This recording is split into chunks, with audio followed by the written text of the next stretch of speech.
Prólogo, Damasco, 1986. La habitación no tiene ventanas. 3 metros por 4. Paredes de hormigón desnudo. Una silla de madera en el centro, atornillada al suelo. El aire huele a humedad, a metal oxidado, a miedo destilado durante décadas. En algún lugar sobre estas paredes, en las calles de Damasco que hierven bajo el sol de agosto, la vida continúa con su ritmo normal. Mercados repletos. Niños jugando fútbol en callejones estrechos. El llamado a la oración resonando desde minaretes antiguos. Pero aquí abajo, en el tercer sótano del edificio de inteligencia militar sirio conocido como Al-Fara, el tiempo funciona de manera diferente. El hombre sentado en la silla lleva 4 días sin dormir. Sus manos están atadas con cables de plástico que han dejado surcos profundos en la piel de sus muñecas. No lo han torturado físicamente todavía. No ha sido necesario. El agotamiento psicológico es una herramienta más refinada. Más silenciosa. Más efectiva. Sus interrogadores rotan cada 6 horas. Siempre 2. Nunca los mismos. Preguntas que se repiten en bucles infinitos, formuladas desde ángulos ligeramente diferentes, buscando inconsistencias microscópicas en sus respuestas. Están entrenados para detectar el temblor casi imperceptible en la voz cuando un hombre miente. La dilatación pupilar. El sudor que aparece en el labio superior exactamente 2 segundos antes de que alguien intente reconstruir una mentira que está a punto de colapsar. El hombre en la silla se llama Youssef Khalil, aunque ese nombre es solo una de las muchas capas de identidad que ha construido durante los últimos 18 meses. En su documentación oficial siria, es un ingeniero civil graduado de la Universidad de Alepo en 1979.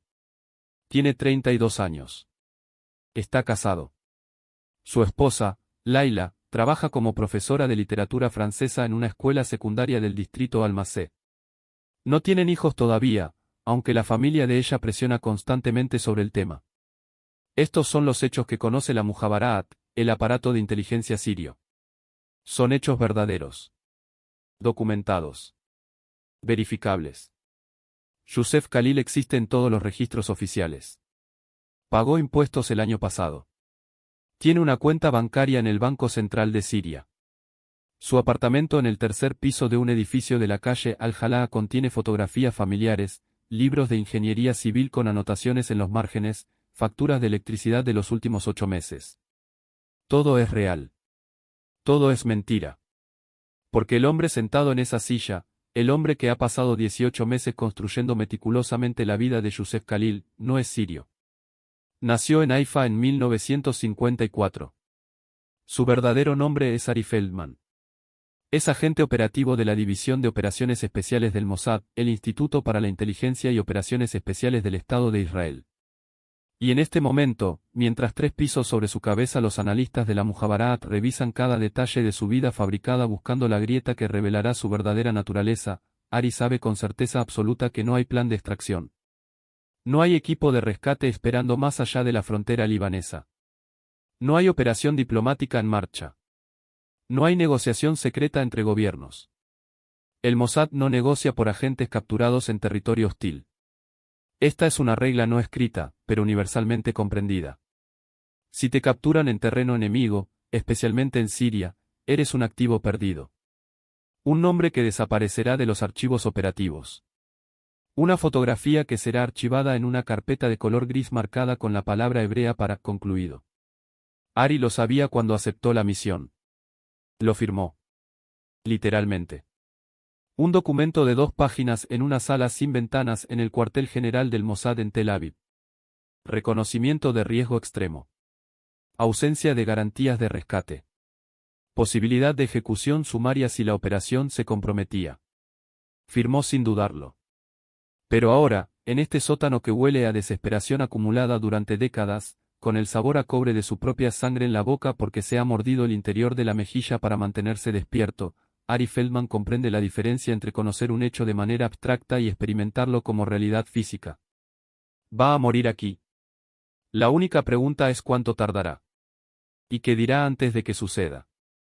Arriba, en las calles de Damasco, la vida continúa. Los mercados. Los niños. El llamado a la oración. Aquí abajo, El tiempo se ha detenido completamente. 18 meses antes. Enero de 1985. La sala de conferencias en el cuarto piso del edificio conocido simplemente como La Casa, el cuartel general del Mossad en el distrito Gilot de Tel Aviv, no aparece en ningún plano arquitectónico oficial. Técnicamente, según los registros municipales, este piso no existe. El edificio tiene 3 plantas. Cualquiera que consulte los documentos de construcción presentados en 1968 encontrará exactamente eso: 3 niveles de oficinas gubernamentales estándar dedicadas a tareas administrativas del Ministerio de Asuntos Exteriores. El cuarto piso, donde se planifican las operaciones que no pueden existir oficialmente, está protegido por 6 capas de seguridad. 3 físicas. 3 electrónicas. La sala de conferencias en sí es una caja Faraday, ninguna señal electromagnética puede entrar o salir. Las paredes contienen una malla de cobre entretejida con el hormigón. El aire se filtra a través de un sistema cerrado que garantiza que ninguna partícula transportada por el viento exterior pueda contaminar el espacio. 7 personas están sentadas alrededor de una mesa de madera oscura. En la cabecera, Naum Admoni, director del Mossad desde 1982. 61 años. Veterano de la Guerra de Independencia de 1948. Rostro que parece tallado en granito. Manos que permanecen perfectamente quietas incluso cuando habla de muerte. Ha autorizado personalmente 43 asesinatos selectivos durante su mandato. Esta cifra es clasificada, pero conocida por todos en la sala. A su derecha, Rachel Libnat, jefa de la División de Operaciones Especiales. 47 años. Primera mujer en alcanzar este rango en la historia del Mossad. Comenzó como analista de SIGINT en 1963, cuando la inteligencia de señales todavía significaba cintas magnéticas y osciloscopios. Entiende el mundo árabe con una profundidad que provoca incomodidad, habla árabe con 3 dialectos regionales diferentes, ha leído el Corán en su totalidad 6 veces, puede recitar poesía de Al-Mutanabbi de memoria. Frente a ella, David Kimche, subdirector de operaciones. 58 años. Nacido en Londres, criado en Jerusalén. Su padre era un rabino reformista que creía que el sionismo y el humanismo no eran contradictorios. David heredó la primera convicción. Abandonó la segunda durante la Guerra de los 6 días en 1967, cuando vio lo que las guerras realmente hacen a los hombres. El resto de la mesa está ocupado por especialistas, un psicólogo operativo, un analista de seguridad siria, un técnico de documentación falsa, y un hombre cuya especialidad oficial es simplemente logística, aunque todos en la sala saben que esta palabra es un eufemismo educado para eliminación de obstáculos permanentes. En el centro de la mesa, proyectada desde un retroproyector que zumba suavemente, hay una fotografía ampliada. El hombre en la imagen tiene aproximadamente 45 años. Rostro cuadrado. Bigote espeso. Ojos que miran directamente a la cámara con la confianza tranquila de alguien acostumbrado a ser obedecido sin cuestionamiento. Lleva el uniforme de coronel del ejército árabe sirio, división de inteligencia militar. Su nombre, coronel Rashid al-Amawi. Rachel Libnat habla primero. Su voz es baja, modulada, del tipo que hace que las personas se inclinen hacia adelante para escuchar mejor. El coronel al-Amawi dirige la sección de contraespionaje del aparato de inteligencia sirio que se enfoca específicamente en operaciones israelíes. Durante los últimos 14 meses, su departamento ha identificado y neutralizado 3 de nuestras redes de recopilación en Damasco. 18 activos locales han sido arrestados. 7 ejecutados. 4 están en las instalaciones de Al-Fara, bajo interrogatorio intensivo. 3 desaparecidos, presumiblemente muertos. Hace una pausa. Nadie habla. El retroproyector zumba. Al-Amawi no es simplemente competente. Es excepcional. Estudió inteligencia en la Academia Militar Frunze de Moscú entre 1967 y 1970. Entrenamiento directo con el GRU. Los soviéticos lo consideran uno de sus estudiantes más exitosos. Su metodología combina técnicas clásicas de contraespionaje soviético con un conocimiento profundo de cómo operamos nosotros específicamente. Desliza otra transparencia. Un organigrama. Líneas que conectan cajas. Nombres en árabe con traducciones al hebreo debajo. Tiene acceso directo al alto mando militar sirio. Reporta únicamente al general Hikmat al-Siabi, jefe del Estado Mayor. Esto lo coloca dentro del círculo más interno de la arquitectura de seguridad del régimen de Assad. Conoce la ubicación de todos los sitios de armamento químico.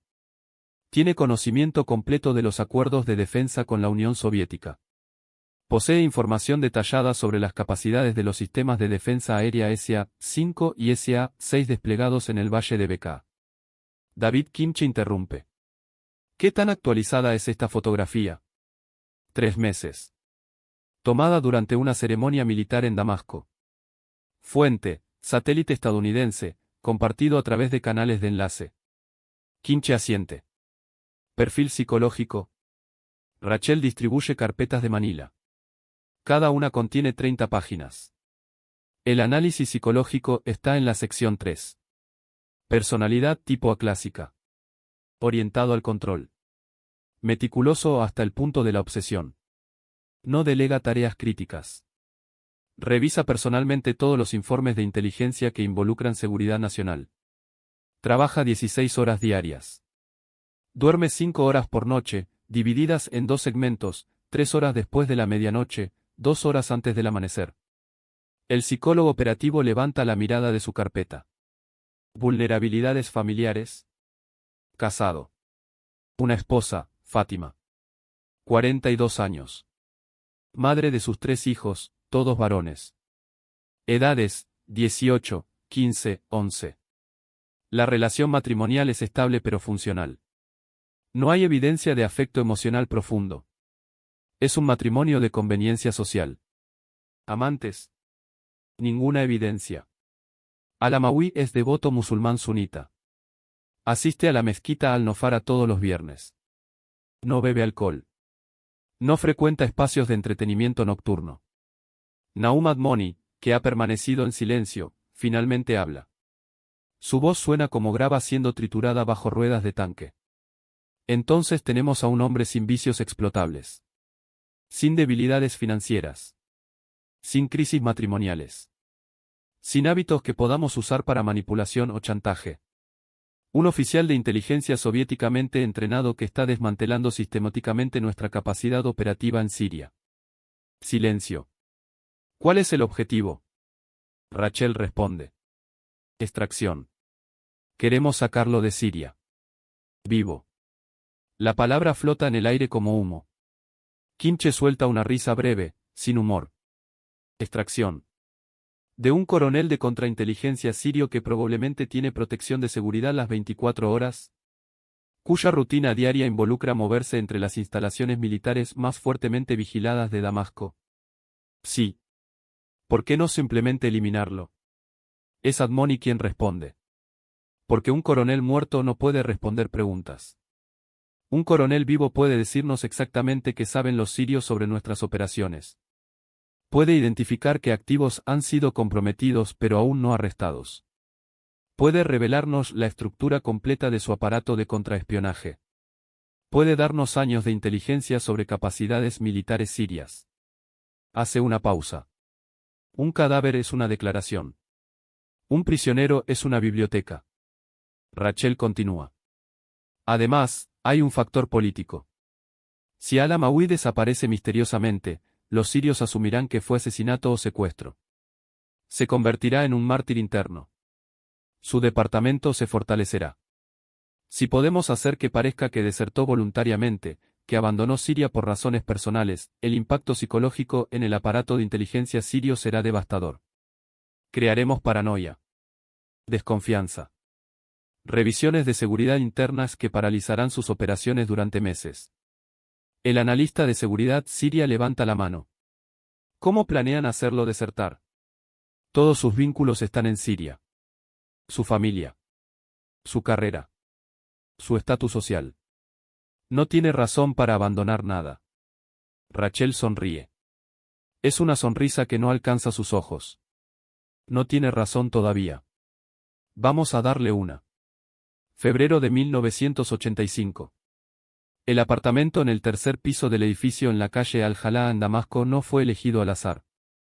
Cada detalle fue calculado con la precisión de un teorema matemático. La ubicación, distrito residencial de clase media.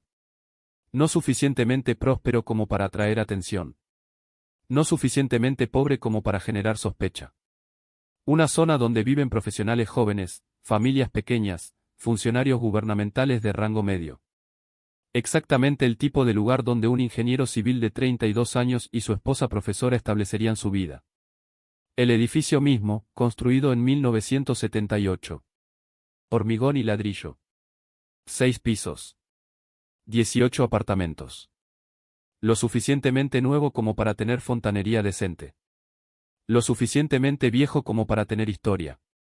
Otros residentes incluyen un dentista, 2 maestros de escuela, un contador, un oficial de bajo rango del Ministerio de Agricultura. El apartamento, 75 metros cuadrados. 2 dormitorios. Sala de estar. Cocina pequeña. Un balcón que da a la calle, lo suficientemente ancho para 2 sillas de plástico y una planta en maceta que nunca recibe suficiente luz solar para prosperar realmente.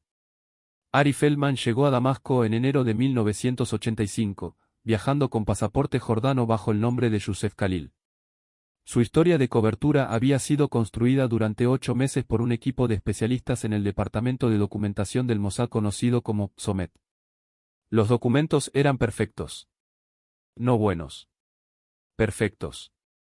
El pasaporte jordano había sido creado utilizando materiales originales obtenidos a través de una red de adquisición que operaba en Amán. El número de serie correspondía a un lote legítimo emitido en 1983.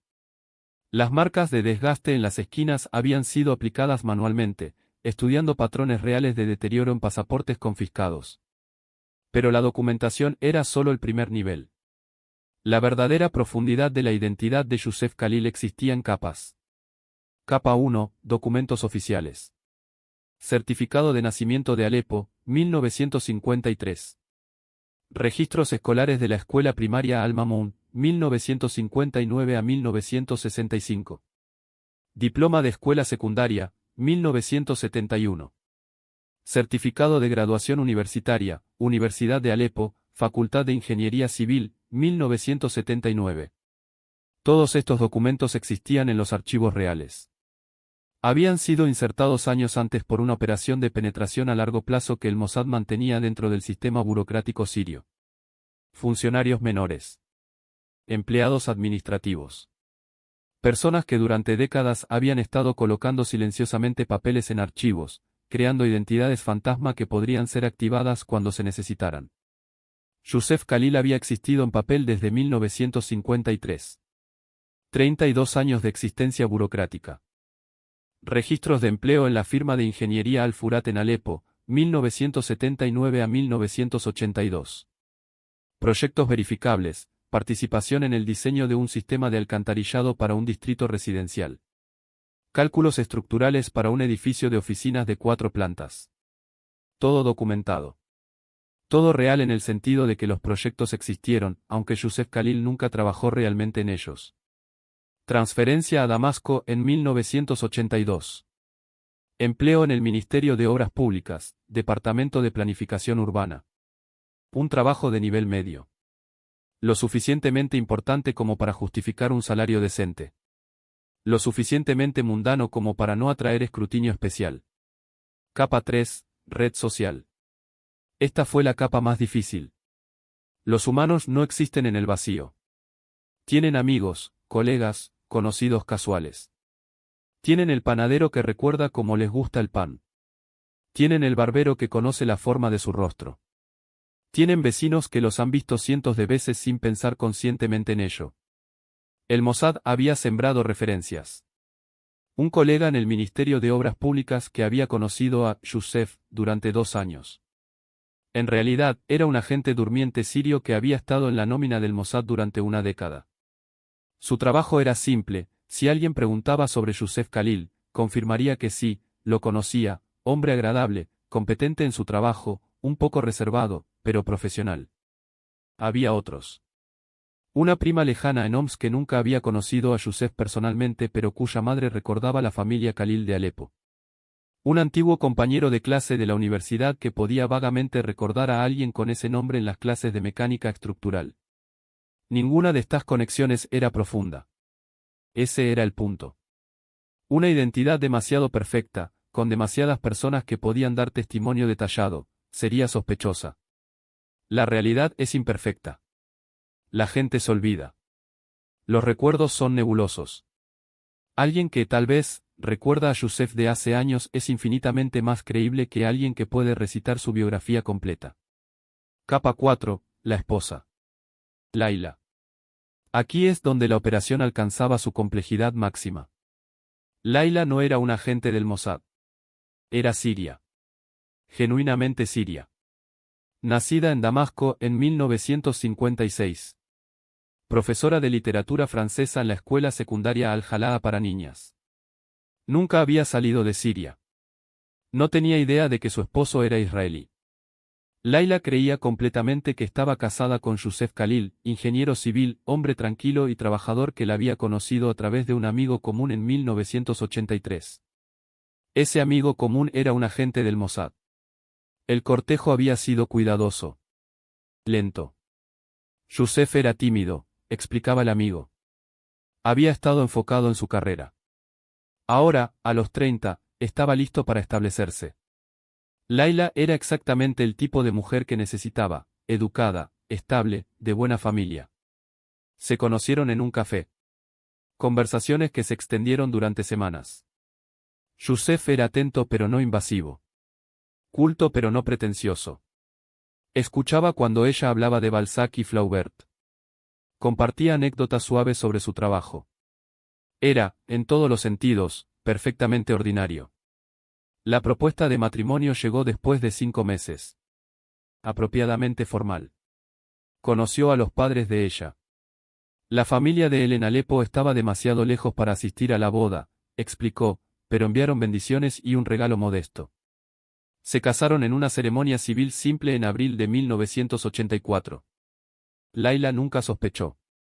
¿Por qué lo haría? Su esposo era exactamente quien decía ser. Iba a trabajar todas las mañanas. Regresaba todas las noches. Pagaba las facturas. Era educado con sus padres. No bebía en exceso. No apostaba. No la golpeaba. En el contexto de muchos matrimonios en Damasco, era un esposo excepcional. No sabía que cada conversación que tenían era monitoreada por Ari Feldman para asegurar la consistencia. No sabía que su esposo memorizaba cada detalle de su vida para incorporarlo en su identidad de cobertura. No sabía que el hombre con quien compartía cama podía matarla con sus manos en 4 segundos si la situación lo requería. Para Ari, Laila era la pieza más dolorosa de la operación. Ella era inocente. Completamente inocente. Y estaba siendo utilizada como un elemento de decoración humana en una identidad fabricada. Pero la operación requería autenticidad. Y nada dice, hombre establecido, confiable, normal, como un matrimonio estable. Así que Ari Feldman se convertía en Youssef Khalil cada mañana. Besaba a su esposa en la mejilla. Tomaba café turco con 2 terrones de azúcar. Caminaba a la parada de autobús. Viajaba al Ministerio de Obras Públicas donde tenía un escritorio real, con documentos reales, trabajando en proyectos reales de planificación urbana que realmente eran bastante aburridos. Y esperaba. Porque la operación no era sobre Youssef Khalil. Era sobre cómo Youssef Khalil conocería al coronel Rashid al-Amawi. Mayo de 1985. El problema central de la ingeniería de contacto es este, cómo hacer que 2 personas se encuentren de una manera que parezca completamente natural. La respuesta simple, no se puede. No cuando una de esas personas es un coronel de contrainteligencia paranoico que ha sido entrenado por los soviéticos para detectar patrones anómalos en su entorno social. La respuesta compleja, crear un contexto donde el encuentro no solo parezca natural, sino inevitable. El Mossad había estudiado la vida de al-Amawi con la meticulosidad de entomólogos examinando un insecto bajo microscopio. Conocían su rutina con precisión de minutos. Conocían sus hábitos. Conocían las anomalías en sus patrones que él mismo probablemente no había notado. 2 veces al mes, los sábados, al-Amawi visitaba el club deportivo Al-Fayha en el distrito Al-Malki de Damasco. Era miembro desde 1976. Jugaba squash. No era particularmente bueno, pero lo hacía con la misma intensidad obsesiva que aplicaba a todo lo demás. 1 hora exacta. Después, 30 minutos en la sauna. Ducha. Partida. El club tenía 800 miembros. Profesionales. Militares de rango medio y alto. Médicos. Abogados.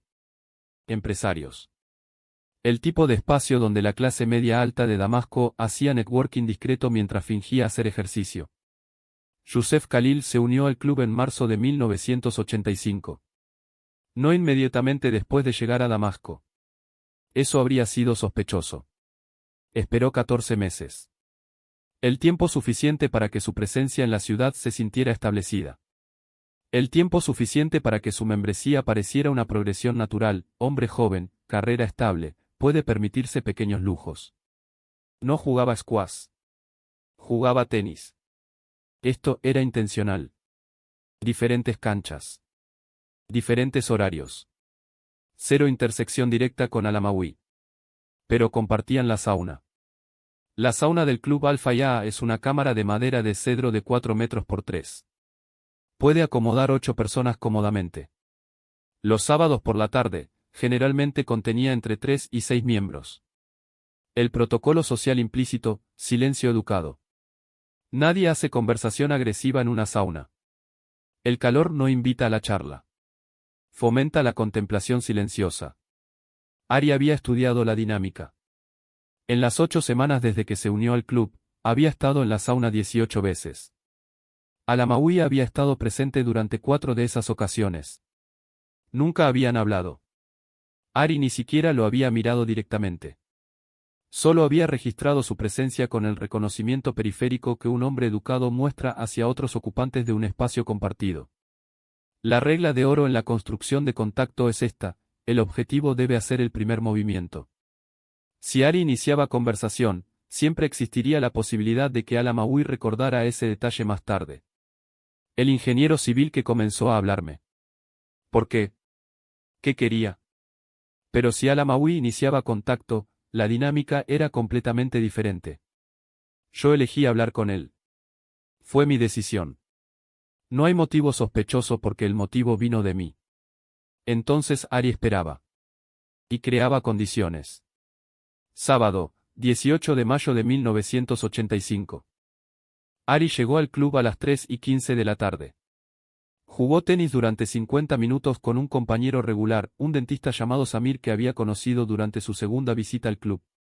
Perdió en sets consecutivos. Esto también era intencional. Ganar constantemente atrae atención. La mediocridad es invisible. A las 4:45 de la tarde entró a la sauna. 2 hombres ya estaban allí. Ninguno era Al-Amawi. Ari tomó una toalla, se sentó en el banco superior, cerró los ojos, controló su respiración. El calor presionaba contra su piel como una entidad física. 110 grados Fahrenheit. La madera exudaba aroma a resina. Vapor siseante cuando alguien echaba agua sobre las rocas calientes. A las 5:03 de la tarde, Al-Amawi entró. Ari no abrió los ojos. Escuchó la puerta, el sonido distintivo de alguien ajustando su toalla, el peso distribuyéndose sobre el banco de madera. Respiración pesada después del ejercicio. Al-Amawi había jugado squash duro. 15 minutos pasaron en silencio. Uno de los otros hombres se fue. Ahora 3 personas en la sauna. 20 minutos. El segundo hombre se fue. Solo Ari y Al-Amawi. 25 minutos. Ari abrió los ojos, se levantó, caminó hacia la cubeta de agua, usó el cucharón para verter líquido sobre las rocas. Explosión de vapor. Siseó. Se sentó nuevamente. Hace calor hoy, dijo Al-Amawi. Era la primera vez que Ari escuchaba su voz en persona. No había emoción en ella. Solo una declaración de hecho. Ari respondió sin mirar directamente. Sí. Afuera también. 37 grados a la sombra según el periódico. ¿Juegas tenis? No muy bien. ¿Tú? Squash. Tampoco muy bien. Un silencio cómodo. No era conversación todavía. Solo reconocimiento mutuo de existencia compartida en el mismo espacio aburrido. 2 minutos pasaron. ¿Eres nuevo en el club?, preguntó Al-Amawi. Me uní hace unos meses. Marzo, creo. ¿Vives cerca? Al-Jalaa. Tú. Al-Malki. Otro silencio. Información intercambiada en fragmentos pequeños, como se hace entre extraños educados. ¿A qué te dedicas?, preguntó Al-Amawi. Y aquí estaba. El momento donde la identidad de cobertura tenía que funcionar sin fisuras. Ingeniería civil. Trabajo en el Ministerio de Obras Públicas. Planificación urbana, principalmente. Alcantarillado, calles, cosas aburridas. Ari sonrió ligeramente. ¿Y tú? Militar. Un hecho declarado con el tipo de finitud que no invita elaboración. Ari asintió. No presionó. No mostró curiosidad excesiva. Solo aceptó la información con la indiferencia educada que un civil mostraría hacia un oficial militar genérico. Damasco estaba llena de oficiales militares. No eran especialmente interesantes a menos que estuvieran causando problemas. Otros 5 minutos pasaron. Al-Amawi se levantó, ajustó su toalla. Suficiente calor por hoy. Sí. Buen fin de semana. Igualmente. Salió. La conversación completa había durado menos de 3 minutos. Intercambiaron quizás 100 palabras. No habían discutido nada significativo. No habían establecido ninguna conexión personal. Pero el contacto inicial estaba completo. Al-Amawi ahora conocía la existencia de Youssef Khalil. Un ingeniero civil. Miembro del club. Jugador de tenis mediocre. Alguien lo suficientemente aburrido como para ser olvidable. Exactamente la impresión que Ari quería crear. Junio-agosto de 1985. La confianza no es un evento. Es un proceso. Los humanos confían cuando se construyen patrones consistentes que confirman expectativas. Cuando alguien se comporta de manera predecible durante periodos prolongados, el cerebro categoriza a esa persona como segura. No necesariamente importante. No necesariamente cercana. Solo, segura. Conocida. Parte del paisaje mental normal. Esto es lo que Ari estaba construyendo. Durante las siguientes 12 semanas, se encontró con Al-Amawi en la sauna del club exactamente 9 veces. No cada sábado. Eso habría sido demasiado regular. Demasiado predecible en su predicción. En cambio, un patrón aleatorio que no era realmente aleatorio, aparecía aproximadamente 2 veces al mes, coincidiendo con las visitas de Al-Amawi con la frecuencia suficiente para ser reconocible, pero no tanto como para parecer deliberado. Sus conversaciones permanecían superficiales. Clima. Tráfico. Calidad del servicio en el club. Quejas suaves sobre el trabajo sin nunca entrar en detalles específicos. El tipo de charla que hombres adultos hacen cuando comparten un espacio pero no tienen ningún interés real en la vida del otro. Julio. Un sábado, después de la sauna, Al-Amawi mencionó que su auto estaba en el taller. El sistema de enfriamiento. Sobrecalentamiento crónico. Ari respondió que él también había tenido problemas con el enfriamiento en su Peugeot 504. Un mecánico en el distrito Al-Saalan había resuelto el problema instalando un termostato de repuesto de mejor calidad. Los franceses, explicó con una sonrisa irónica, hacían hermosos autos que se rompían constantemente. Al-Amawi rió. Fue una risa breve, pero genuina. ¿Verdad?, dijo. Todo lo francés es hermoso y poco confiable. Los autos, las mujeres, las promesas. Era el primer momento de camaradería real. Un chiste compartido. Pequeño. Insignificante. Pero un ladrillo más en la construcción de familiaridad. Agosto. Ari comenzó a notar algo interesante sobre Al-Amawi. A pesar de ser un oficial de alto rango, parecía solo. No aislado. Solo. Había una calidad en la forma en que hablaba que sugería a alguien con muy pocas personas con las que podía tener conversaciones normales. Cuando eres un coronel de contrainteligencia, todos a tu alrededor o están bajo tu mando, o son posibles amenazas. No hay término medio.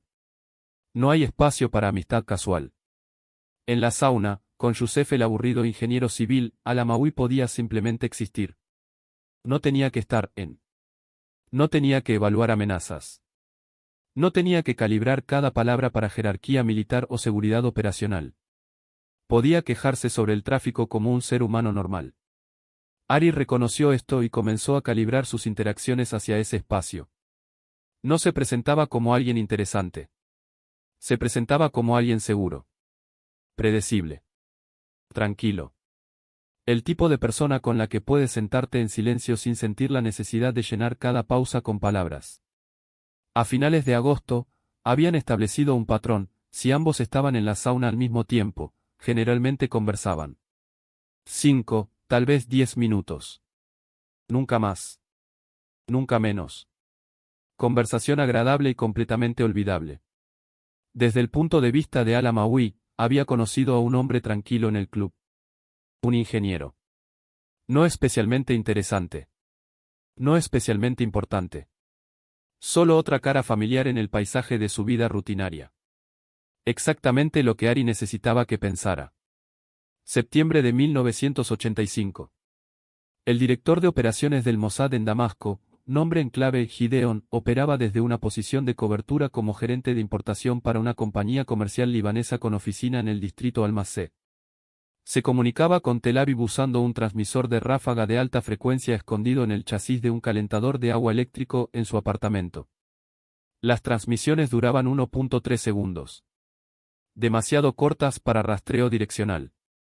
En la noche del 12 de septiembre de 1985, Gideon recibió una transmisión de 3 palabras desde Tel Aviv: iniciar fase 2. Fase 2 requería algo que ninguna cantidad de planificación podía fabricar: dolor genuino. El problema era simple. Al-Amawi era un profesional de contrainteligencia. Estaba entrenado para detectar actuación. Si Youssef Khalil de repente desarrollaba una crisis personal conveniente que creaba oportunidad para contacto más profundo, Al-Amawi podría sospechar manipulación. Pero si la crisis era real. Si el dolor era genuino. Si Youssef no estaba actuando sino experimentando realmente trauma psicológico. Entonces sería creíble. Rachel Libnat había diseñado esta fase personalmente. Cuando presentó el plan a Naum Admoni, él la miró en silencio durante 40 segundos completos antes de hablar. Estás proponiendo destruir el matrimonio de nuestro propio agente. Estoy proponiendo crear las condiciones para contacto profundo. Al causarle trauma psicológico genuino. Sí. Ha consentido. Firmó los documentos operacionales. Comprende que la misión requiere sacrificio. Admoni cerró la carpeta. Procede. Pero Rachel, si esto lo rompe permanentemente, esa sangre está en nuestras manos. Toda la sangre está en nuestras manos, Naum. Esa es la naturaleza del trabajo. La operación requería 3 elementos. Elemento 1, un hombre. Su nombre era Farid. 35 años. Profesor de historia en la Universidad de Damasco. Alto. Razonablemente atractivo. Educado en la Sorbona. Hablaba francés con fluidez. También era un agente durmiente del Mossad, aunque agente era una palabra generosa. Farid trabajaba principalmente como activo de información de bajo nivel. Reportaba sobre sentimientos políticos entre la facultad universitaria. Notaba que estudiantes mostraban inclinaciones hacia ideología islamista radical. Proporcionaba contexto cultural. Nunca había hecho nada que requiriera valentía particular. Hasta ahora. Elemento 2, una vulnerabilidad. Laila, la esposa de Ari, enseñaba literatura francesa. Farid enseñaba historia. Ambos trabajaban en el sector educativo. Ambos tenían educación universitaria. Ambos amaban las discusiones intelectuales. Y Laila estaba sola. No físicamente. Vivía con su esposo. Pero Youssef Khalil trabajaba largas horas. Era atento pero distante. Educado pero no apasionado. Proporcionaba estabilidad pero no excitación. Después de 18 meses de matrimonio, Laila había comenzado a sentir algo que muchas mujeres en matrimonios perfectamente funcionales eventualmente sienten: la pregunta silenciosa de si esto era todo lo que la vida ofrecía. Elemento 3, oportunidad. Una conferencia académica. Literatura francesa y pensamiento árabe moderno. 3 días. Universidad de Damasco. Septiembre 20 a 22. Laila asistió porque era relevante para su enseñanza. Farid asistió porque el Mossad le ordenó hacerlo. En el segundo día, durante un panel de discusión sobre el existencialismo de Camus y su relación con el absurdo político árabe, Layla hizo una pregunta inteligente sobre la traducción de conceptos filosóficos entre idiomas. Farid respondió. Su respuesta era igualmente inteligente. Después del panel, hablaron durante 20 minutos. Literatura. Filosofía. Los desafíos de enseñar humanidades en una sociedad cada vez más técnica. Él era encantador. Atento. Reía de sus bromas. La hacía sentir inteligente. Al día siguiente, almorzaron juntos. Esa noche, Farid la besó en el estacionamiento oscuro detrás del edificio de la conferencia. Ella correspondió. Ari supo del asunto exactamente cuando el Mossad planeó que lo supiera, 2 semanas después de que comenzara. Gideon le entregó la información personalmente. Se encontraron en un café en el mercado Al-Amidiyah. El ruido de la multitud proporcionaba cobertura acústica. Tu esposa está teniendo una aventura. Profesor universitario llamado Farid Hassan. Se han encontrado 5 veces en las últimas 2 semanas. Encuentros sexuales confirmados 3 veces. Ari no respondió inmediatamente. Tomó un sorbo de café. Sabía que esto estaba llegando.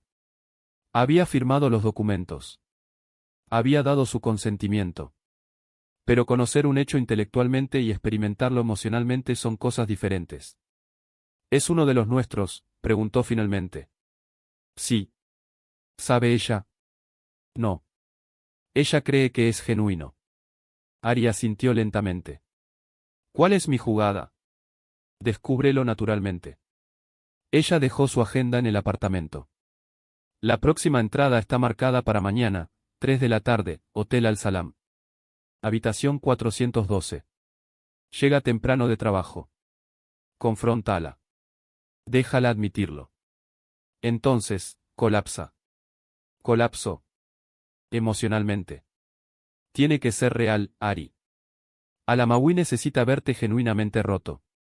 Si estás actuando, lo detectará. Así que no actúes. Siente esto. Gideon se levantó para irse, luego se detuvo. Lo siento. Sé que esto es.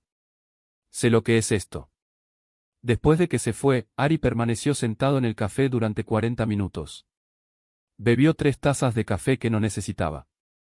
Miró el flujo de personas que pasaban. Comerciantes gritando precios. Niños persiguiendo palomas. Vida normal sucediendo alrededor de él mientras su mundo cuidadosamente construido se preparaba para implosionar. No por accidente. Por diseño.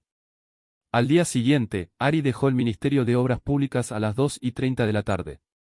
Le dijo a su supervisor que no se sentía bien. Dolor de cabeza. Necesitaba irse temprano. Llegó a su apartamento a las 2:45 de la tarde.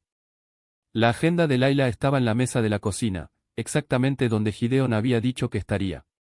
Abierta a la página correcta. 3 de la tarde, F, escrito con su letra distintiva. Ari no necesitaba ir al hotel. Sabía lo que encontraría allí. Pero la operación requería que él lo hiciera. Requería que el dolor fuera procesado a través de experiencia física, no conocimiento abstracto. Así que fue. El Hotel Al-Salam era un establecimiento de rango medio. 30 habitaciones. Frecuentado principalmente por viajeros de negocios y, ocasionalmente, parejas que buscaban privacidad que no podían tener en casa. Habitación 412. Cuarto piso. Ari tomó las escaleras. Se paró fuera de la puerta durante 2 minutos completos. Escuchaba. No ruidos de sexo. Solo conversación suave. Risas. Tocó. El silencio dentro fue inmediato. Total. 15 segundos pasaron. La puerta se abrió parcialmente. Farid. Camisa desabotonada. Rostro cauteloso. Sí. Ari lo empujó hacia adentro. Layla estaba sentada en el borde de la cama, tirando desesperadamente de su ropa. Rostro rojo. Ojos horrorizados.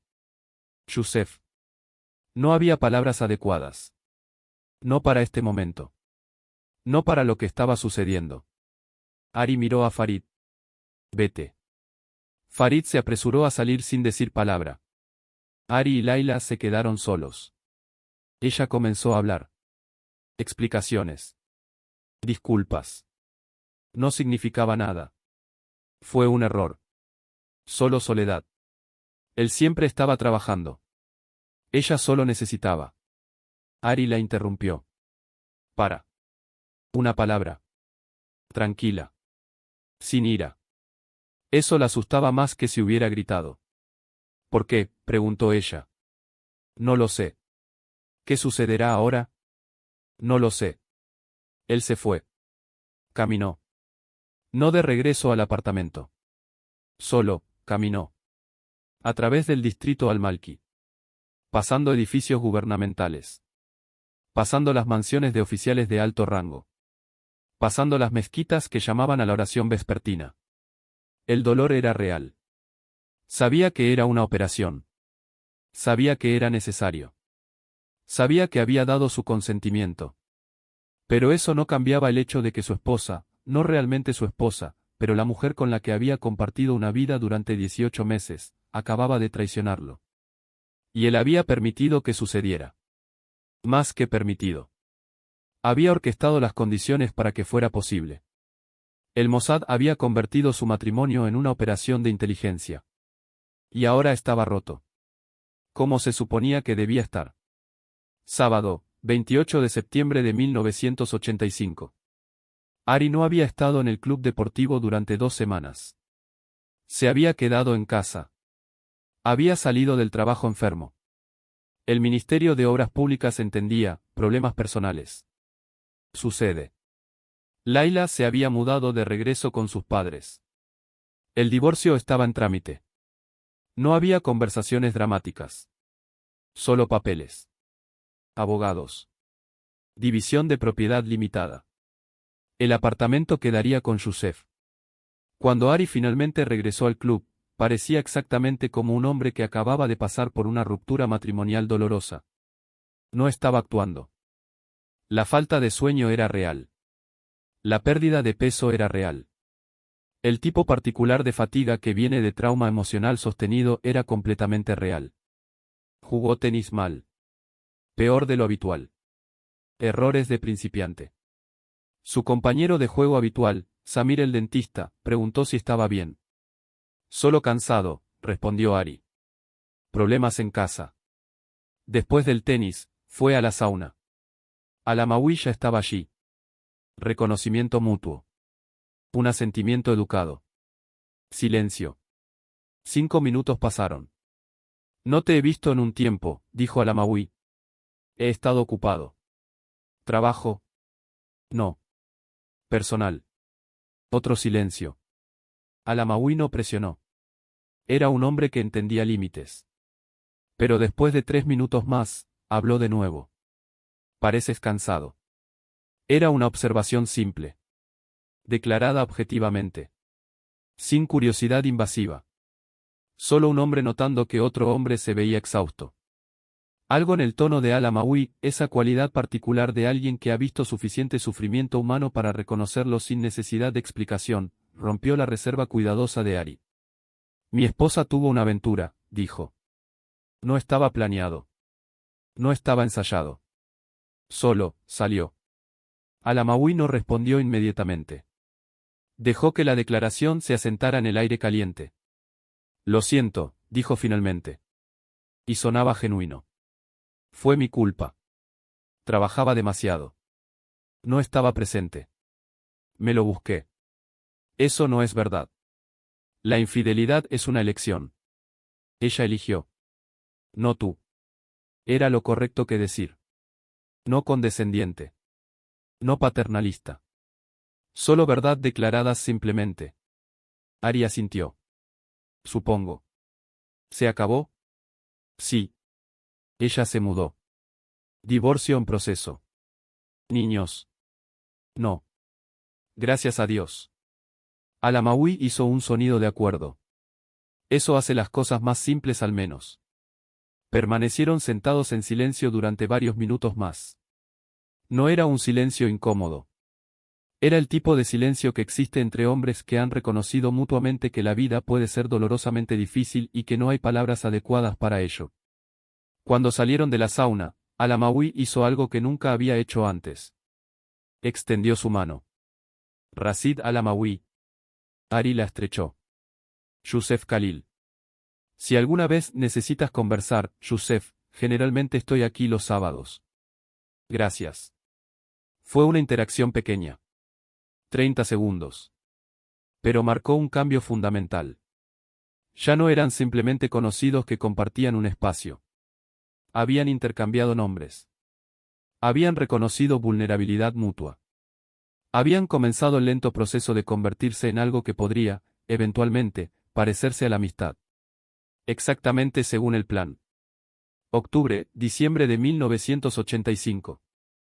Durante las siguientes 12 semanas, Ari y Al-Amawi desarrollaron lo que cualquier observador externo habría llamado amistad genuina. Se encontraban en el club casi todos los sábados. Después del ejercicio, sauna. Después de la sauna, a veces café en el área del salón del club. Conversaciones que se expandieron gradualmente desde el reconocimiento superficial hasta intercambio genuino. Al-Amawi nunca discutía su trabajo. Ari tampoco preguntaba. Eso era parte de lo que hacía que la dinámica funcionara, no había curiosidad invasiva. Solo dos hombres hablando de vida, familia, las pequeñas frustraciones de existir en el mundo. Octubre. Al-Amawi mencionó que su hijo mayor estaba teniendo dificultades en la escuela. No académicamente. Socialmente. El niño era brillante pero torpe. No encajaba bien con sus compañeros. Ari compartió una historia de su propia infancia. Como él también había sido torpe. Como había aprendido eventualmente que ser diferente no era una debilidad. La historia era verdad. Ari Feldman realmente había sido un niño torpe en Haifa.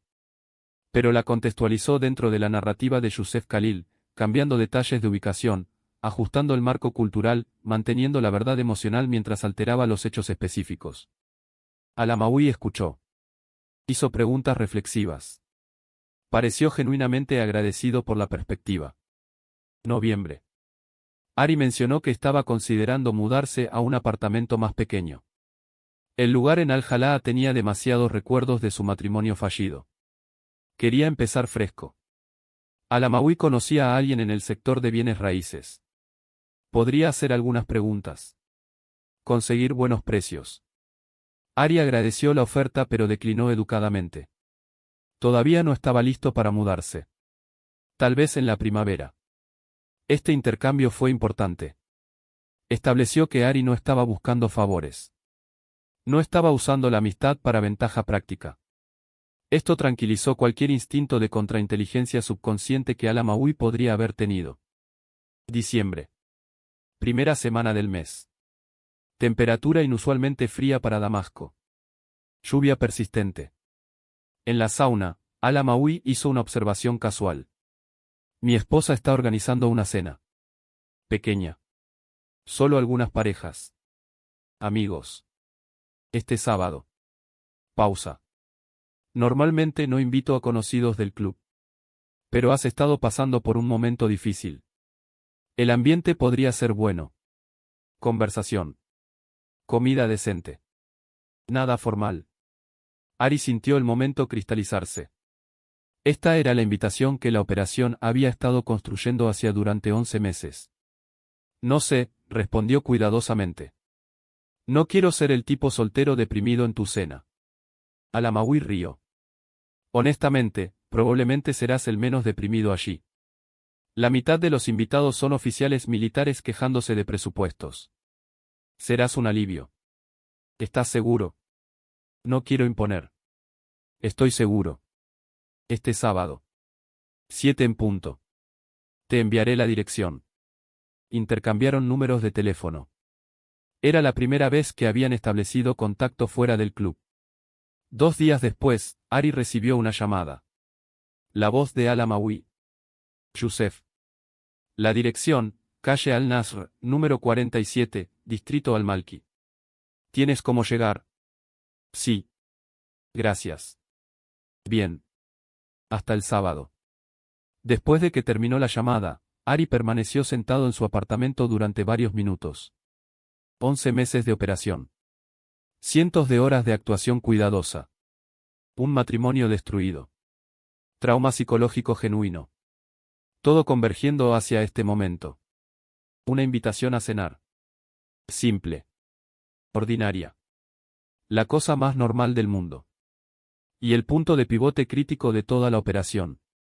Porque una vez dentro de la casa de Al-Amawi, una vez que hubiera conocido a su esposa, a sus hijos, una vez que Ari se convirtiera en parte de su círculo social privado, el resto del plan podría proceder. Sábado, 14 de diciembre de 1985. La casa de Al-Amawi era exactamente lo que Ari había esperado basándose en meses de vigilancia remota y análisis de inteligencia. 2 pisos. Arquitectura siria tradicional, patio central, fuente pequeña, habitaciones dispuestas alrededor de ese espacio íntimo. No ostentosa, pero claramente la residencia de un oficial militar de alto rango. Ubicación, Distrito Al-Malki, donde vivían los rangos superiores del establecimiento de seguridad del régimen. Ari llegó exactamente a las 7:05 de la tarde. No a tiempo exacto. Eso habría parecido demasiado formal. No tarde. Eso habría sido irrespetuoso. 5 minutos de retraso educado. Llevaba una botella de vino francés. Bordeaux. No demasiado caro. No barato. El tipo de regalo que un ingeniero civil de clase media traería a una cena. Al-Amawi abrió la puerta personalmente. Youssef. Adelante. La casa estaba cálida. Olía a comida cocinándose. Especias. Cordero. Pan recién horneado. Sonidos de conversación venían del salón. Mi esposa, Fátima, dijo Al-Amawi, presentando a una mujer de 40 y tantos años. Rostro amable. Ojos que evaluaban a los invitados con la eficiencia tranquila de alguien acostumbrada a recibir. Encantada de conocerla, dijo Ari, inclinándose respetuosamente. Bienvenido. Rashid ha mencionado que frecuenta el club. Sí. Su esposo ha sido muy amable. Un abogado que trabajaba en el departamento legal del Estado Mayor con su esposa. Todos profesionales. Todos conectados al aparato militar o gubernamental. Todos parte de la misma clase social, la élite técnica que mantenía funcionando la maquinaria del Estado basista. La cena fue formal pero no rígida. Conversación fluyendo entre temas, política regional, cuidadosamente evitando controversia, economía, quejas sobre inflación, educación, preocupaciones sobre la calidad de las escuelas, cultura, discusión sobre una nueva película egipcia que estaba causando controversia. Ari participaba cuando era apropiado. Se mantenía en silencio cuando era apropiado. Nunca dominaba la conversación. Nunca desaparecía completamente. El equilibrio perfecto de invitado educado. En un momento, el mayor del ejército preguntó sobre su trabajo. Planificación urbana en el Ministerio de Obras Públicas. Principalmente alcantarillado y sistemas de agua. No glamoroso, pero alguien tiene que asegurar que la ciudad no se inunde cada vez que llueve. Risas educadas. Reconocimiento de que el trabajo importante a menudo es aburrido. Durante el postre, baklava, café turco, Fátima preguntó sobre su situación familiar. Rashid mencionó que recientemente se divorció. Sí. Hace unos meses. Lo siento. Debe ser difícil. Lo es. Pero la vida continúa. Ella sintió con simpatía. No presionó. Era una mujer que entendía límites. La velada terminó alrededor de las 10:30 de la noche. Los invitados se despidieron. Gracias por la hospitalidad. La comida estuvo deliciosa. Debemos hacer esto de nuevo pronto. En la puerta, Al-Amawi caminó con Ari hasta su auto. Gracias por venir. Sé que las cenas pueden ser torpes cuando acabas de pasar por una separación. No fue torpe. Fue agradable. Tu esposa es excelente anfitriona. Lo es. Ella mencionó que deberíamos invitarte de nuevo. Tal vez algo más pequeño. Solo nosotros. Me gustaría eso. Se estrecharon las manos. Ari condujo de regreso a su apartamento. Una vez dentro, con las puertas cerradas y las cortinas corridas, sacó un pequeño dispositivo del bolsillo de su chaqueta. Un grabador de audio del tamaño de una caja de fósforos. Había estado grabando toda la noche. No para inteligencia. El Mossad ya conocía todo sobre Al-Amawi. Estaba grabando para algo más importante: patrones de habla, estructura familiar, dinámica social. El tipo de información que necesitaría para las siguientes fases de la operación. Pero más allá de eso, algo más había sucedido esta noche. Al-Amawi había invitado a Yusef Khalil a su hogar. Había presentado a su esposa. Había integrado a Ari en su círculo social privado. En el mundo de la contrainteligencia, esto significaba algo específico: confianza. No confianza completa. Eso vendría más tarde. Pero confianza suficiente para cruzar el umbral. Y una vez que cruzas un umbral, es mucho más fácil seguir avanzando hacia adentro. Enero-marzo de 1986. Durante los siguientes 3 meses, Ari se convirtió en un visitante regular en la casa de Al-Amawi. No frecuente. Aproximadamente una vez cada 2 semanas. Cenas pequeñas. Conversaciones sobre café. Una vez, un partido de ajedrez que duró 3 horas y que Al-Amawi ganó decisivamente. La relación evolucionó de conocidos a algo más cercano. Todavía no amigos íntimos. Pero amigos genuinos. El tipo de amistad que hombres de mediana edad desarrollan, basada en respeto mutuo, conversación tranquila, ausencia de drama. Ari conoció a los 3 hijos de Al-Amawi. El mayor, Ahmed, 18 años, estaba por entrar a la academia militar. El del medio, Khalil, 15, era el niño torpe que Al-Amawi había mencionado. El menor, Samir, 11, era brillante y ruidoso y constantemente hacía preguntas sobre ingeniería porque le fascinaban los edificios. Ari les prestaba atención. No demasiada. No de manera que pareciera inapropiada. Solo el nivel de atención que un invitado educado mostraría hacia los hijos de un amigo. Esto era importante. Los niños recuerdan a los adultos que los tratan como personas reales en lugar de accesorios molestos. Al prestar atención genuina a los hijos de Al-Amawi, Ari estaba construyendo otra capa de confianza. Febrero. Un sábado por la tarde. Después del club. Café en la casa de Al-Amawi. Fátima mencionó casualmente que la hija de su hermana se iba a casar en abril. Gran celebración. Toda la familia. Probablemente demasiada gente. Ari hizo los ruidos educados apropiados. Felicitaciones. Los matrimonios son alegres. Etc. Al-Amawi añadió: será una boda civil. Su familia es secular. No religiosa. Solo el registro oficial y luego una gran fiesta. Suena agradable. La conversación se movió a otros temas. Pero esa noche, en su apartamento, Ari envió una transmisión cifrada a Tel Aviv. 3 palabras: boda civil. Abril.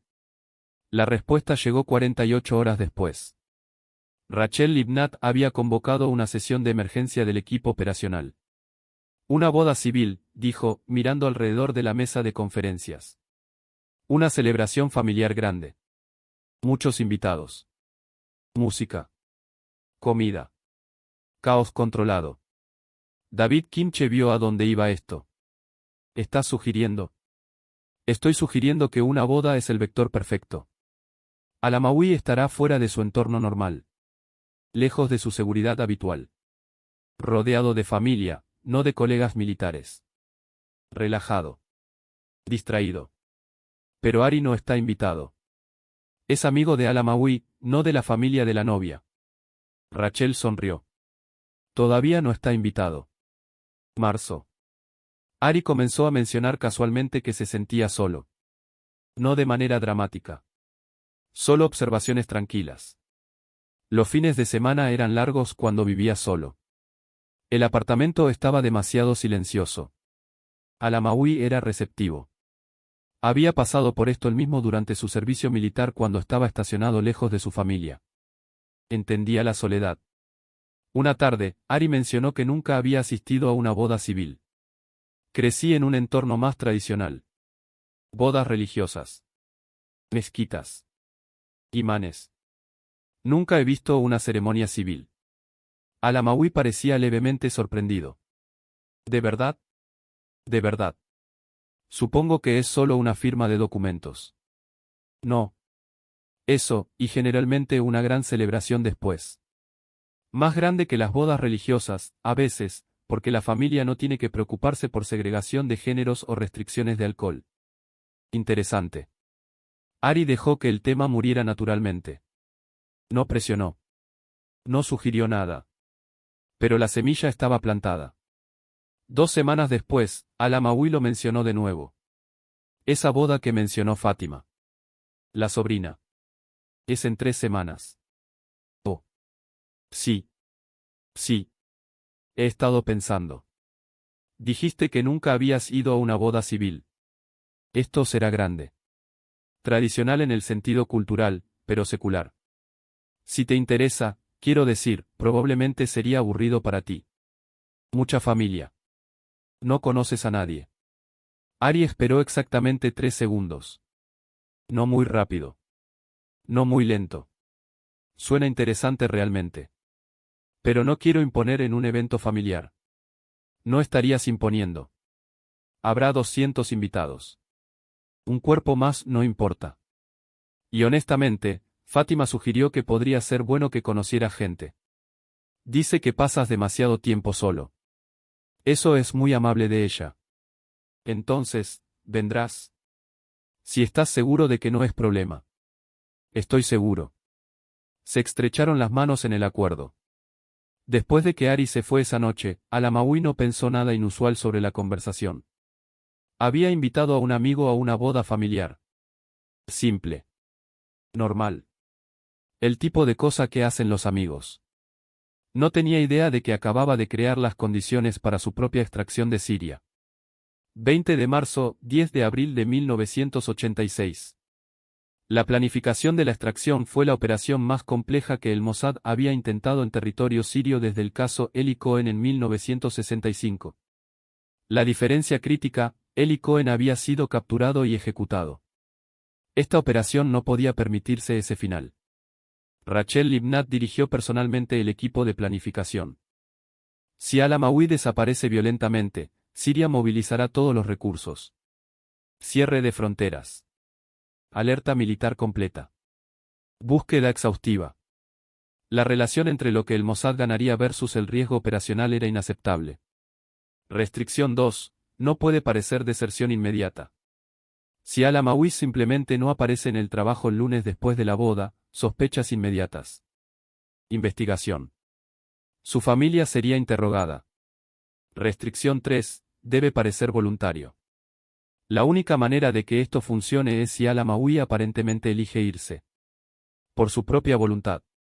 Por razones que, en retrospectiva, parecerían lógicas. Pero ¿cómo haces que un coronel de contrainteligencia abandone su país voluntariamente durante una boda familiar? La respuesta vino de un analista psicológico de 32 años llamado Uri Stern. No lo hacemos decidir durante la boda. Lo hacemos decidir antes. La boda es solo el momento cuando ejecuta una decisión que ya ha tomado. Rachel frunció el ceño. Explica. Al-Amawi es meticuloso. Controlado. No toma decisiones impulsivas. Si va a desertar, habrá estado considerándolo durante meses. Habrá planeado. Habrá preparado. Pero no está considerando la deserción. No tiene razón para desertar. Exacto. Así que le damos una razón. La operación, 3 fases. Fase 1, el descubrimiento. Fecha objetivo, 25 de marzo de 1986. Al-Amawi recibe un sobre en su oficina. Enviado a través de correo interno militar. Sin remitente. Dentro, fotografías. Fotografías de su esposa, Fátima, con otro hombre. Las fotografías son explícitas. Tomadas durante varias semanas. Diferentes ubicaciones. Un hotel. Un café. Un apartamento que Al-Amawi no reconoce. El hombre en las fotografías es un oficial del ejército sirio. Capitán de rango. Asignado al Ministerio de Defensa. Las fotografías son falsas. Creadas por especialistas en falsificación de imágenes del Mossad usando fotografías reales de Fátima tomadas durante vigilancia de rutina, combinadas digitalmente con fotografías de un oficial sirio real que no tiene idea de que su imagen está siendo usada de esta manera. La tecnología de falsificación en 1986 es primitiva comparada con estándares futuros, pero lo suficientemente buena para crear imágenes convincentes en examen superficial. Al-Amawi ve las fotografías. No hay nota. No hay demandas. No hay explicación. Solo evidencia visual de que su esposa le ha sido infiel. Fase 2. La confirmación. Fechas: 26 de marzo, 5 de abril de 1986. Al-Amawi hace lo que cualquier profesional de inteligencia haría: investiga. Coloca vigilancia discreta en su esposa. Nada oficial. Solo observación personal durante sus propias horas libres. El Mossad está preparado para esto. Han sembrado evidencia adicional. Fátima, sin saberlo, es dirigida a ubicaciones donde puede ser fotografiada en contextos que parecen sospechosos. Una reunión con el mismo capitán, que también no tiene idea de que está siendo usado. El capitán está bajo una operación separada, cree que está siendo evaluado para una promoción y que estas reuniones son parte de un proceso de revisión. Al-Amawi ve a su esposa reunirse con este hombre. 2 veces. No confronta a Fátima. No todavía. Está recopilando información. Verificando. Su conclusión, basada en evidencia cuidadosamente fabricada: su esposa está teniendo una aventura. El impacto psicológico es devastador. Al-Amawi es un hombre que ha dedicado su vida entera a control, orden, disciplina. Su mundo profesional es caos constante, contraespionaje, detección de engaño, manejo de amenazas, pero su vida familiar siempre ha sido su ancla de estabilidad. Ahora esa ancla se ha roto. Fase 3. La intervención. Fecha: 8 de abril de 1986. Ari visita a Al-Amawi. Una visita no programada. Llega a su casa por la tarde. Al-Amawi se ve exhausto. Claramente no ha estado durmiendo bien. ¿Estás bien?, pregunta Ari. Solo trabajo. Estrés. Pero Ari conoce estrés laboral. Esto es diferente. Esto es personal. Rashid. Somos amigos. Si hay algo. Al-Amawi lo interrumpe. Mi esposa está teniendo una aventura. La declaración llega abruptamente. Sin preámbulo. Como si hubiera estado esperando decírselo a alguien y finalmente no pudiera contenerlo más. Ari responde con exactamente el nivel correcto de shock. ¿Qué? ¿Estás seguro? Tengo fotografías. La he visto con él. Es un oficial. Un maldito oficial. Dios mío. Rashid, lo siento. Hablan durante 2 horas. Al-Amawi descarga todo. La traición. El dolor. La humillación. Ari escucha. Ofrece simpatía. Comparte su propia experiencia con infidelidad. Reconstruyes, dice Ari. Es difícil. Pero reconstruyes. ¿Cómo? ¿Cómo confías de nuevo? No sé si confías completamente de nuevo. Pero aprendes a vivir con ello. Pausa. ¿O no lo haces? Algunas personas solo salen. Comienzan de nuevo en otro lugar. Al-Amawi mira hacia arriba. ¿Irte? ¿A dónde iría? Mi vida está aquí. Mi trabajo. Mis hijos. Tus hijos estarán bien. Son casi adultos. Y el trabajo es solo trabajo. Vale la pena quedarse en un lugar que te hace miserable. Es la primera semilla. Plantada con cuidado. No forzada. Durante los siguientes 2 días, Ari y Al-Amawi tienen 3 conversaciones más. Cada una profundiza la idea. Salir no es rendirse. Es empezar de nuevo. Muchas personas lo hacen. Emigración. Nuevo país. Nueva vida. Ari menciona que tiene primos en Jordania. Dicen que Amán es agradable. Más tranquilo que Damasco. Menos estrés. ¿Alguna vez has pensado en irte?, pregunta Al-Amawi. A veces. Después del divorcio, lo consideré. Pero tengo mi trabajo. Mis rutinas. Pero si pudieras, si no hubiera nada que te retuviera. Tal vez. No lo sé. La conversación se siente natural. Dos hombres discutiendo fantasías de escape. El tipo de conversación que personas infelices tienen todo el tiempo sin intención real de actuar sobre ella. Pero Al-Amawi está considerándolo. Realmente considerándolo. El Mossad ha creado condiciones donde la única solución lógica a su dolor es partir. 10 de abril de 1986. 2 días antes de la boda. Al-Amawi llama a Ari. Necesito hablar. ¿Puedes venir? Ari llega a la casa. Fátima no está. Los niños están en la escuela. Al-Amawi se ve como alguien que ha tomado una decisión terrible y necesita confirmación de que no está loco. He decidido irme, dice. Irte. De Siria. De este matrimonio. De todo. Ari deja que el silencio se asiente. ¿Cuándo? Después de la boda. Este fin de semana. Fátima y los niños irán. Yo les diré que tengo un compromiso de trabajo. En cambio, conduciré a la frontera. ¿A dónde irás? No lo sé. Tal vez Jordania. Tal vez Líbano. Solo, lejos. Rashid, esto es serio. Si desertas tu posición militar. No lo llames deserción. Lo llamo dejar un trabajo. El ejército sirio no verá la diferencia. No me importa. Ari estudia su rostro. El hombre es genuino. Realmente ha decidido irse. Fase 3 está completa. Ari envía una transmisión final a Tel Aviv. Objetivo confirma intención de salir. Fecha, 13 de abril. Postboda. Prepararé filtración. La respuesta es inmediata. Confirmado.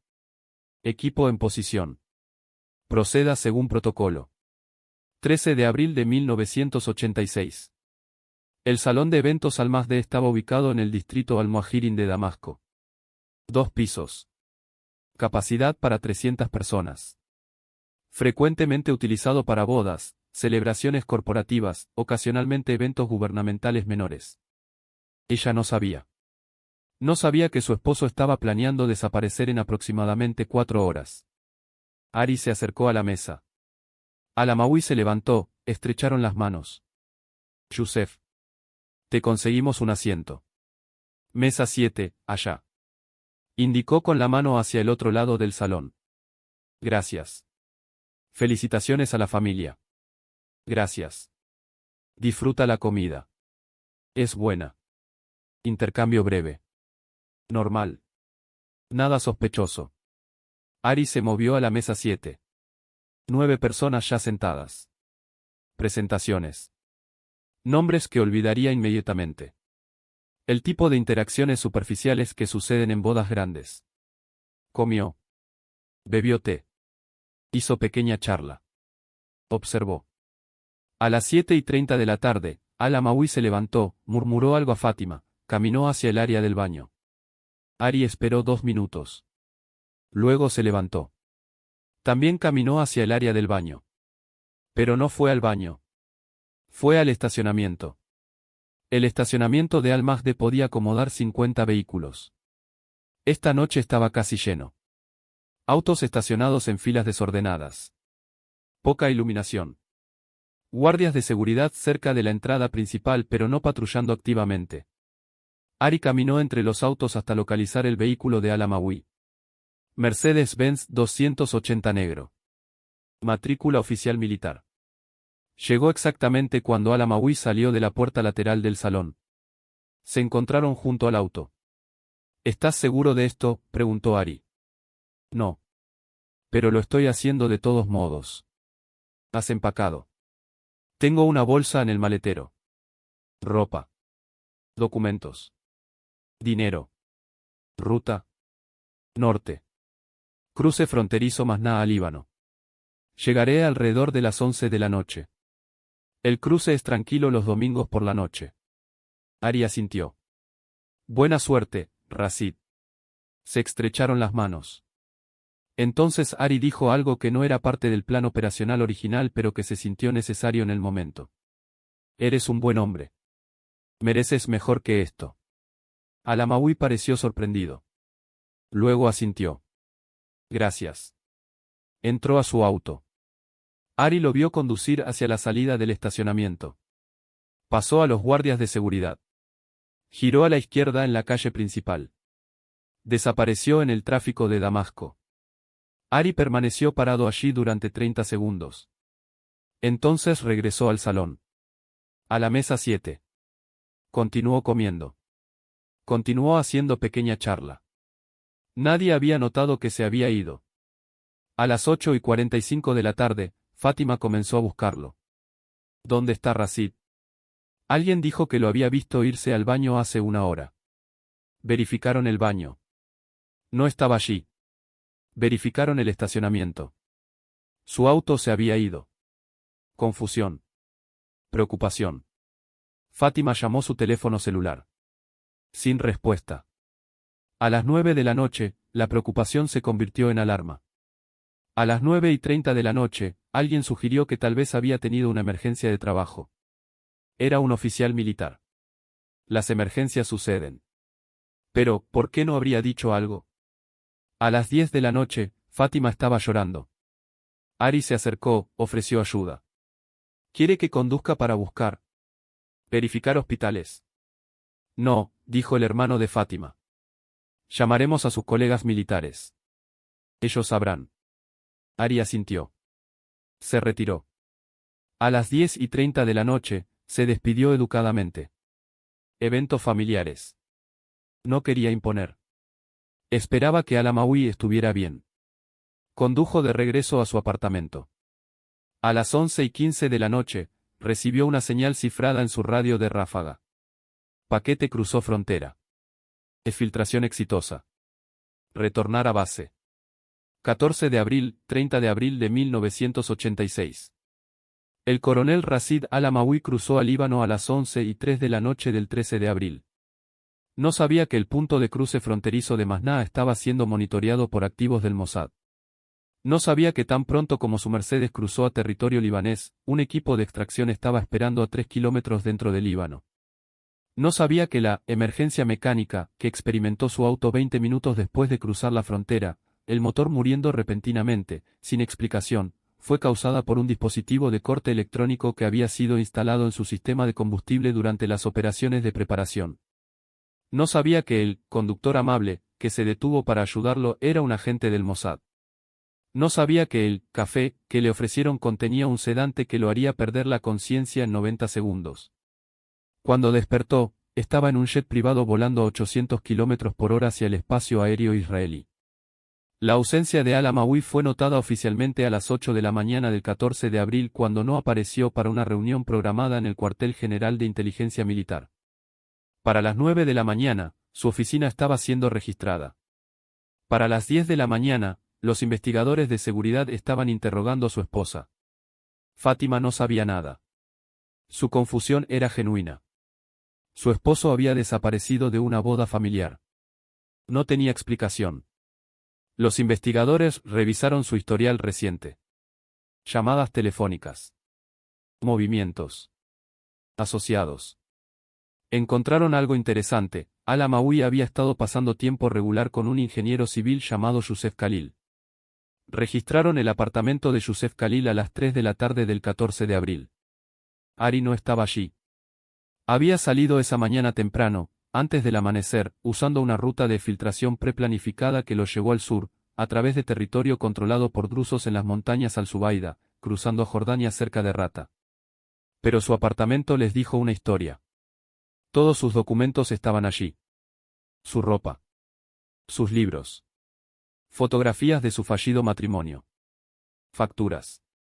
Todo. Parecía como si hubiera abandonado su vida completa.